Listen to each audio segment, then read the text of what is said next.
बिस्मिल्लाहिर्रहमानिर्रहीम। अस्सलाम वालेकुम प्री के जी 2। मैं हूँ आपकी टीचर ज़ारा। ये है हमारा उर्दू का लेसन प्री के जी 2। ये है हमारा उर्दू का लेसन। उर्दू के लेसन में आज हम हर्फ पढ़ेंगे। हर्फ काफ। हर्फ काफ। काफ से कैंची। काफ से कैंची। काफ से कलम। काफ से कलम। काफ से कुल्फी। काफ से कुल्फी। ओके प्री के जी 2, मैं अब आपको बताऊंगी कि हम काफ कैसे लिखेंगे।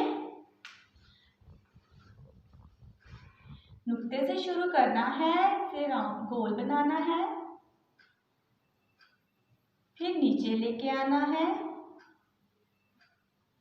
एक बड़ा सा गोल बना के ऊपर लेके आना है। काफ के ऊपर दो नुक्ते। काफ के ऊपर दो नुक्ते।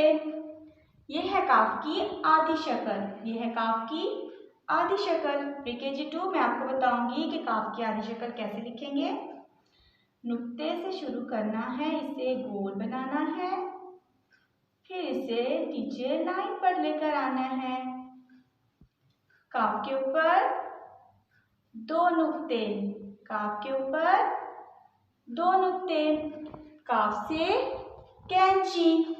काफ से कलम। काफ से कुल्फी। ओके प्री के जी 2, अपने अगले हफ्ते के साथ मैं आपको मिलूंगी अगली वीडियो में। तब तक के लिए अल्लाह हाफिज।